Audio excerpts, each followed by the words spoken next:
আসসালামু আলাইকুম ওয়া রাহমাতুল্লাহি ওয়া বারাকাতুহু। প্রিয় দর্শক, ঈদের শপিং এ গিয়ে যখন আপনি হাজার হাজার টাকার বিল মেটাচ্ছেন, তখন কি একবারও ভেবেছেন এই অতিরিক্ত টাকাটা দিয়ে হয়তো একটা অভুক্ত পরিবারের এক মাসের খাবার হয়ে যেত? আমরা আজ নিজের সন্তানকে সবচেয়ে দামি পোশাক পরাতে লাখ টাকা খরচ করতেও পিছপা হই না, অথচ অর্ধ পৃথিবী শাসন করা খলিফার সন্তানের ঈদের দিন পরার মতো কোনো নতুন কাপড়ই ছিল না। আপনার আজকের এই কয়েক মিনিটের ভিডিও দেখাটা হয়তো আপনার জীবনের সবচেয়ে বড় অহংকার ভেঙে চুরমার করে দিতে পারে। তাই চোখের পানি আটকে রাখার মতো শক্ত হৃদয় থাকলে তবেই ভিডিওটি শেষ পর্যন্ত দেখার অনুরোধ রইল। প্রিয় দর্শক, হাবিব ইসলামিক ভয়েস বাংলা চ্যানেলের আজকের আয়োজনে আপনাদের স্বাগতম। চলুন দুনিয়ার এই ক্ষণস্থায়ী মোহ আর প্রতিযোগিতার হিসেব মেলানোর আগে ইতিহাসের পাতা থেকে আমাদের আজকের হৃদয় কাঁপানো গল্পটি দেখে আসি। পবিত্র মদিনা নগরীতে তখন খুশির হাওয়া বইছে।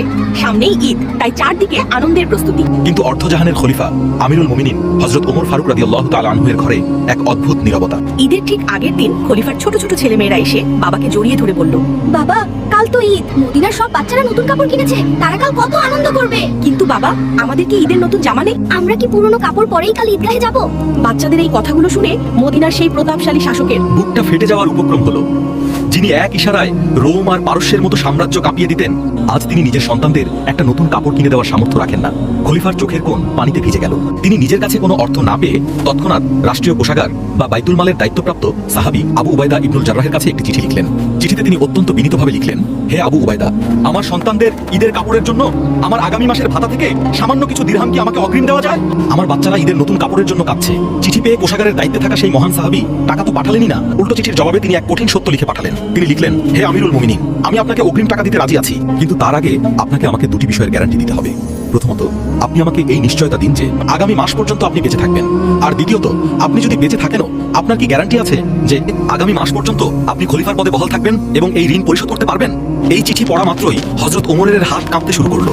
চিঠিটি তার হাত থেকে খসে পড়ে গেল এবং তিনি কাঁদতে লাগলেন।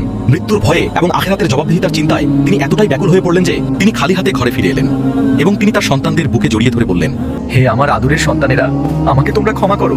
আমি তোমাদের নতুন কাপড়ের ব্যবস্থা করতে পারিনি। আমি এমন কোনো ঋণের বোঝা নিয়ে কবরে যেতে চাই না যার নিশ্চয়তা আমি দিতে পারবো না। তোমরা ধৈর্য ধারণ করো, আল্লাহ তোমাদের এই ক্ষণস্থায়ী দুনিয়ার বদলে আখিরাতে অনেক উত্তম প্রতিদান দেবেন। খলিফার সন্তানেরাও বাবার কথা শুনে সব ভুলে গেল এবং পুরনো কাপড়েই ঈদের আনন্দ ভাগাভাগি করে নিল। প্রিয় দর্শক, গল্পটি শেষ, কিন্তু আপনার বিবেকের কাছে আসল বিচার শুরু এখানেই। যে মানুষটির ইশারায় অর্ধ পৃথিবীর সম্পদ পায়ের কাছে চলে আসতো, তিনি ঋণ নিয়ে সন্তানের ঈদের শপিং করতে ভয় পেয়েছেন। আর আমরা ব্যাংক থেকে লোন নিয়ে সুদের টাকায় বা হারাম উপায়ে পরিবারের শখ মেটাতে মত্ত। একবার ভাবুন তো, আপনার এই দামি পোশাক কি কবরের আযাব থেকে বাঁচাতে পারবে? হাজার টাকার লোক দেখানো শপিং না করে সেই টাকা থেকে সামান্য কিছু যদি কোনো গরিবের হাতে তুলে দেন, কাল হাসরের ময়দানে ওই গরিবের হাসি মুখটাই আপনার জান্নাতের কারণ হতে পারে। ভিডিওটি যদি আপনার বিবেকে সামান্যতম আঘাত করে থাকে, তবে এখনই শেয়ার করে ঘুমন্ত সমাজকে জাগিয়ে তুলুন। এমন আরো শিক্ষণীয় ইসলামিক ভিডিও পেতে আমাদের চ্যানেলটি সাবস্ক্রাইব করে সাথেই থাকুন।